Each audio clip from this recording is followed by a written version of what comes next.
Hello, नमस्कार दोस्तों। आज हम बात करेंगे एसबीआई बैंक के बारे में और जानेंगे इसके इम्पोर्टेंट सपोर्ट और टारगेट के बारे में। साथ ही ये वीडियो आपकी एजुकेशन के लिए बाइंग सेलिंग की कोई एडवाइस नहीं है। फिर भी आप ट्रेड करते हैं तो अपने फाइनेंशियल एडवाइजर से कंसल्ट करें। तो चलिए वीडियो की शुरुआत करते हैं।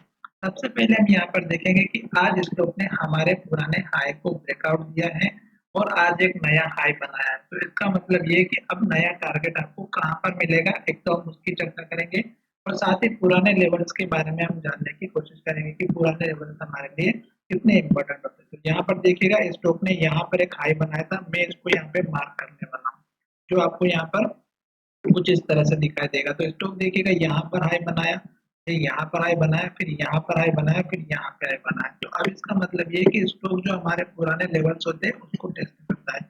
दूसरी इंपॉर्टेंट बात, स्टॉक ने अगर आप देखेंगे तो ये एक हाई का ब्रेकआउट किया और स्टॉक ने फिर एक नया हाई यहाँ पर बनाया और जब स्टॉक ने ये हाई बनाया तो स्टॉक ने इसी के आसपास स्टॉक ने यहाँ पर सपोर्ट लिया। तो ये जो पुराने हाई लेवल है ये हमारे लिए होते हैं सबसे इम्पोर्टेंट। अब बात करते हैं कि स्टॉक अगर ऊपर की तरफ ब्रेकआउट कर रहा है तो यहाँ पर हमें देखना ये है कि स्टॉक के सपोर्ट लेवल कौन से रहेंगे। तो पहली बात तो स्टॉक का एक सपोर्ट लेवल हमारा यहाँ पर बना हुआ है जो पुराना हाई 2 बार हमें मिला।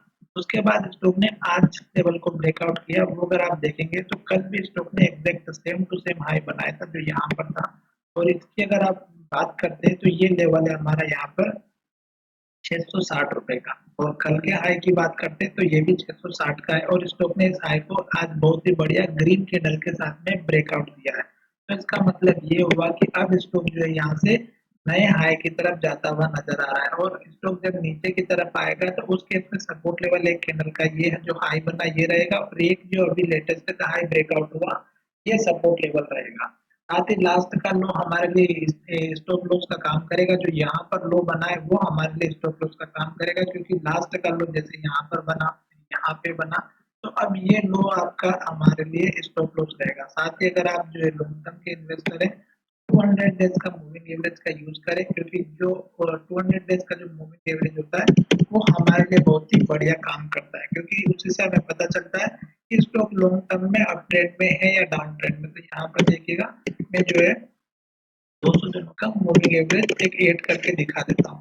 तो आपको एक चीज ध्यान में रहेगी कि 200 दिनों का जो मूविंग एवरेज है वो कितनी बेहतरीन तरीके से काम कर रहा है। तो ये चीज आपको थोड़ा सा ध्यान रखना।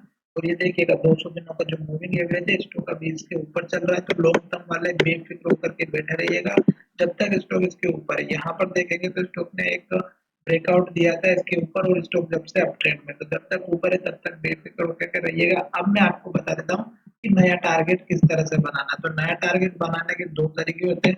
पहला तो ये कि हमारा जो पुराना हाई है उसी को जो है स्टॉक हाई बनाते हुए जाता है तो हमें उन हाई को ज्वाइन करते हुए चलना है। तो ये देखिएगा मैंने यहाँ पर दो सपोर्ट लाइन और सॉरी रेजिस्टेंस लाइन बनाई है जिसमें एक का कलर रेड है और एक का कलर ब्लू टाइप से। तो ये दोनों ही रेजिस्टेंस लाइन हमारे लिए आने वाले टारगेट का काम करेगी। साथ ही स्टॉप लॉस की बात करें तो मैंने लास्ट का लो बता दिया है और इस वीडियो में केवल और केवल एजुकेशन बेस पर मैं आपको ये सपोर्ट और टारगेट बना करके बता रहा हूँ और इसमें मैं आपको बाइंग सेलिंग की कोई एडवाइस नहीं दे रहा हूँ। और ये जो मैंने आपको यहाँ पर दूसरी वाली जो लाइन बना करके बताई है ये मैंने बताया है एक तरह से चैनल जो आपको सपोर्ट और रेजिस्टेंस दोनों का काम करता हुआ नजर आएगा। और स्टॉक जब भी इसके आसपास आता है आप समझ सकते हैं कि स्टॉक यहाँ से रिवर्सल होने वाला है। तो चलिए वीडियो को विराम करते हैं। धन्यवाद, मिलेंगे नई वीडियो में।